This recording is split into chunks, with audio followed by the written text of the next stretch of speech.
2016년 4월 22일 53세 남성 오 씨가 이붓딸을 포함한 가족과 외식을 하고 돌아와서 거실에서 맥주를 마신 후 수면제를 먹고 잠에 들었는데 갑작스럽게 사망한 사건이야. 오 씨의 아내 송 씨는 남편이 안약을 넣을 시간이 되었음에도 일어나지 않길래 방문을 열고 들어가 흔들어 보니 숨을 쉬지 않는다며 곧바로 사망 신고를 했고, 이는 귀가한 지 3시간 30분 만에 일어난 일이었지. 하지만 오 씨의 사망엔 이상한 점이 있었는데, 방금 전 외식을 하고 왔고 외상의 흔적도 없었으며 평소에도 오 씨는 별다른 문제 없이 건강했기 때문이지. 그래서 오 씨의 사인을 알기 위해 부검을 진행하게 됐는데, 부검의는 사망 원인을 동맥경화에 의한 허혈성 심장질환, 즉 심장에 피가 제대로 통하지 않아 사망한 것으로 추정했어. 이와 동시에 이러한 현상이 독극물 때문에 발생하기도 하니 독극물 검사를 진행할 것을 권고했지. 그렇게 검사를 진행한 지 한 달 뒤 리터당 1.95ml의 니코틴이 오 씨의 몸에서 검출되었고, 국가수 연구원은 사인을 니코틴 중독으로 판정하게 되는데, 혈중 니코틴의 치사량은 리터당 3.7ml 이상으로 오 씨의 몸에서 발견된 니코틴 양과 비교하면 훨씬 높은 수치이지만, 리터당 1.4ml의 니코틴으로도 사망할 수 있고, 체내의 니코틴 농도는 사망 후 시간 경과에 따라 변화하는데, 오 씨의 아내인 송 씨가 부검을 완강히 거부하는 바람에 사망 후 58시간 뒤에 부검이 진행된 점을 감안한다면 오 씨의 사망 당시 혈중 니코틴 농도는 리터당 7.58ml, 즉 치사량의 약 2배 정도였을 거라고 추정돼. 하지만 오 씨는 생전 담배를 전혀 피우지 않는 사람이고, 주변 사람들을 탐문해 보아도 그 누구도 그가 담배를 피우거나 구매하는 모습을 본 적이 없으며, 오 씨의 3년치 건강검진 결과를 뽑아보니 니코틴 검사는 모두 음성이었어. 또한 오 씨의 몸에선 수면제 성분인 졸피뎀이 다량으로 검출되었으며, 저 정도 수준의 니코틴이 체내에 있었다면 정상 활동이 전혀 불가능했을 텐데, 그런 사람이 불과 몇 시간 전에 외식을 하고 왔으니 사망 직전에 대량의 니코틴이 주입됐을 가능성이 높지. 사실 이 사건엔 의심스러운 부분이 굉장히 많은데, 우선 상식적으로 남편이 쓰러져 급사를 했다면 119나 경찰을 부르거나 하다못해 가족이나 지인에게 연락을 취해 도움을 청할 텐데, 아내인 송 씨가 제일 먼저 검색한 것은 3일장 발인이었고 연락한 곳은 장례업체였다고 해. 오랜 지병을 앓던 사람도 오늘 내일 하던 노인도 아니고, 방금 같이 외식까지 하고 돌아온 멀쩡하고 건강한 50대 초반밖에 되지 않는 남편이 급사했는데도 대처를 하는 것이 아니라 마치 죽을 것을 알고 기다렸다는 듯 장례 절차부터 알아본 거야. 장례 지도사가 그래도 사람이 죽었는데 112에 신고부터 하라 고 말하자 그제야 경찰에 신고를 했다고 해. 나중에 송 씨가 당시엔 119가 생각나지 않았고 머릿속엔 상조회사에 모든 것을 해결해 줍니다 라는 광고 문구만 떠올라서 그랬다며 말도 안 되는 변명을 했어. 거기다 남편의 갑작스러운 죽음에 대해 의문을 가지는 기색조차 없이 오 씨의 부검을 단호하게 거부했지. 하지만 수상한 점은 이뿐만이 아니었어. 두 번째로는 송 씨가 남편의 직장 동료 등 주변에 아무에게도 사망 소식을 알리지 않고 빈소조차 차리지 않는 등 제대로 장례식을 치르지도 않은 채 시신을 인도받자마자 서둘러 화장을 하고 그제서야 오 씨의 회사에 사망 소식을 알렸지. 평소에 친분이 깊었던 동료들은 화장 당일에야 이 사실을 알고선 급히 화장터로 달려갔지만, 화장이 이미 끝난 뒤라 자신들끼리 소주 한 병을 사와 제사상을 차리고 절을 할 수밖에 없었다고 해.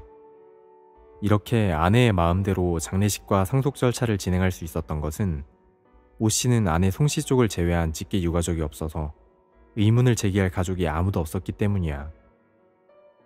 결국 고인이 마땅히 받아야 할 문상이나 조문, 애도도 제대로 받지 못한 채 오 씨는 쓸쓸하게 사망 처리되어 장례가 끝나고 말았어. 또 다른 점은 앞서 말했듯 남편이 죽은 후 아내인 송 씨가 상속 절차를 밟는 시간이 너무나도 빨랐다는 거야.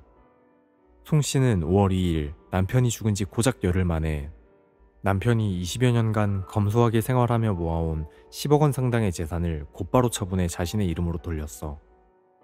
또한 이때 집에 있던 가구며 오 씨의 물건들은 너무나 빠른 시간 내에 모두 버려졌지.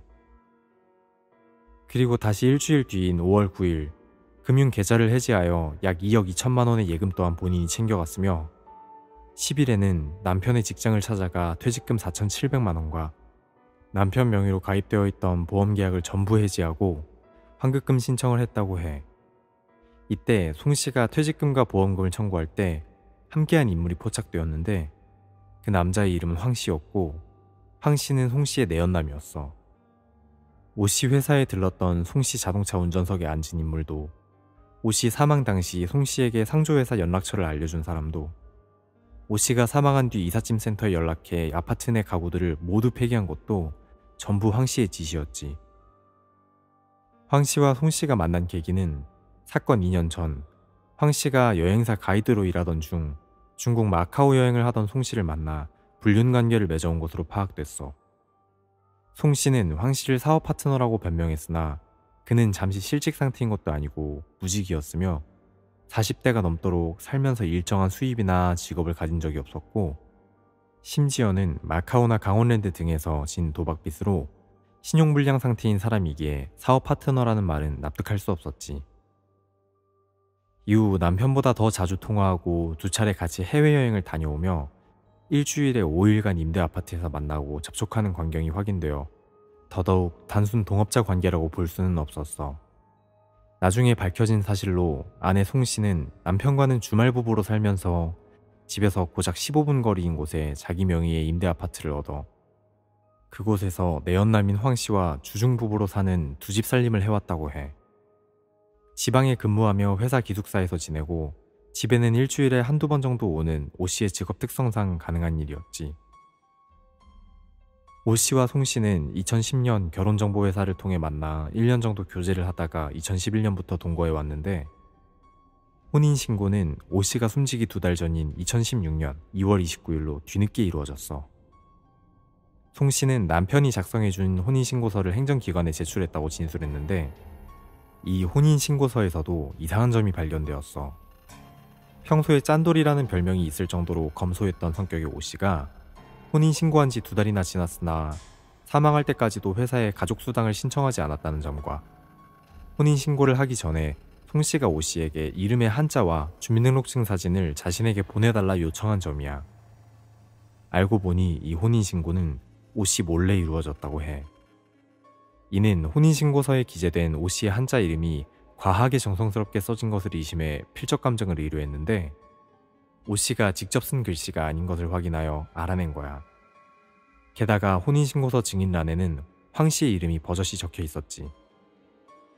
오 씨와 송 씨는 혼인신고 이전에는 사실혼 관계였는데 법적으로 인정된 부부가 아니다 보니 사실혼 관계에서는 상속을 받을 수가 없어. 하지만 혼인신고를 하게 되면 법적으로 단 하루만 결혼 생활을 하여도 상속이 가능해. 6년이나 동거하다가 갑자기 혼인신고를 했는데 2달 만에 사망하였으니 충분히 의심해볼 수 있는 상황이지. 그로 인해 경찰이 송 씨와 붙어 다니던 황 씨의 스마트폰과 컴퓨터를 압수해오자 황 씨가 오 씨가 사망하기 5일 전 니코틴 살인 방법, 치사량, 장례 절차 등의 단어를 검색한 것이 드러났어. 황 씨는 사건 보름 전인 4월 초 미국 사이트를 통해 순도 99%짜리 니코틴 원액 20ml를 자기 아버지의 신용카드로 주문한 것이 밝혀졌지.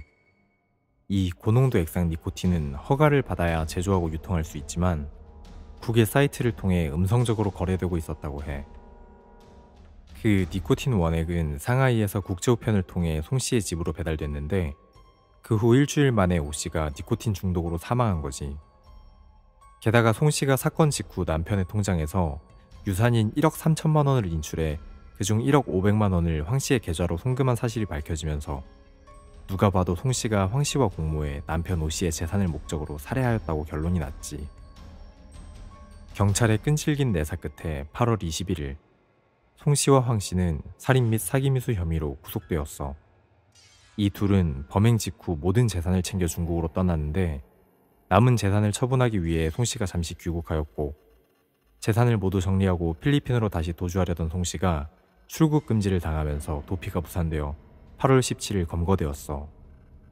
범행 직후부터 해외에 머물던 황 씨는 송 씨와 연락이 잘 되지 않자 송 씨가 재산을 독차지하려는 것으로 의심하여 잠시 귀국하였다가 경찰에 체포되었어.